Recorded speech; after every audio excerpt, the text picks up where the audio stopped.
Hi everyone, this is your Tuesday host. I want to begin by saying this week's video I believe to be our views on spirits and what they are. However, yesterday's video was our Wednesday host who did shit witches say simply to have something up because our Monday host unfortunately got quite ill, lost her voice, and couldn't do her first video. So that's just clearing up for the confusion. It's a bit of a fun way, I suppose, to kickstart the week. But yeah. So these next 3 weeks will sort of be a paranormal theme too.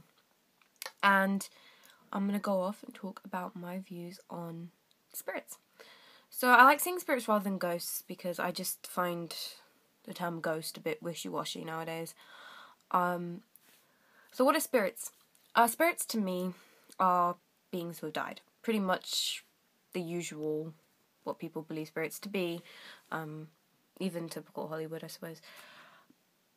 But I also view them as energy, because for me the body is a vessel, and ourselves are made of energy, which we allow out through different means, through our senses, through ritual. That's a way that we let our energy.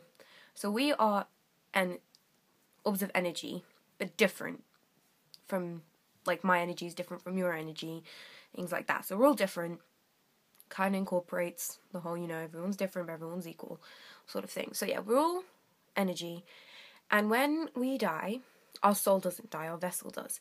Now I believe we do have a choice whether we leave or whether we stay.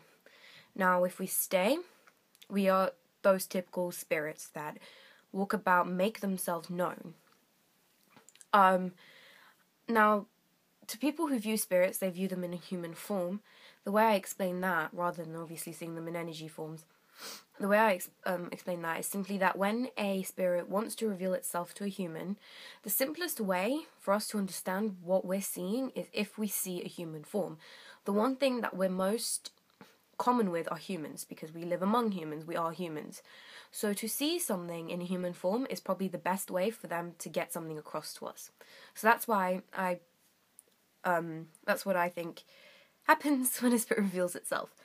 They can also reveal themselves as orbs. I don't know if this happened to anyone, but when you're recording or you take photos in a place that's believed to be haunted, you'll have little orbs.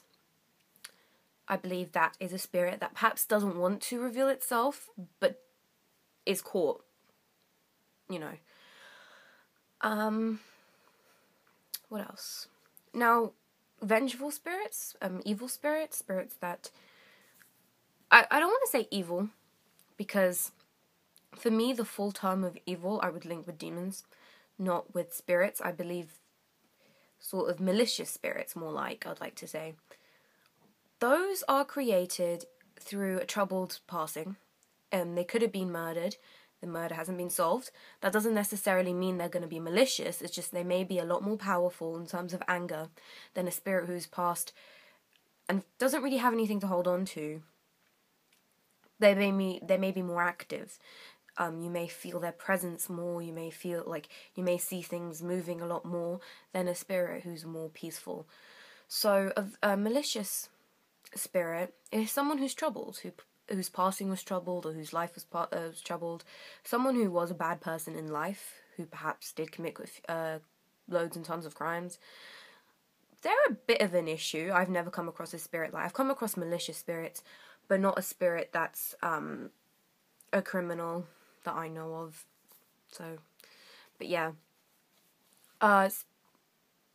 Good spirits, they may choose to remain because they feel like they could do more here. Perhaps they're looking after someone. I don't believe that by staying on this realm you become more and more malicious. You lose sight of the things that you once had. I don't believe that, but I do believe there is a time when they will have to move on, but they just prefer to get some business done first.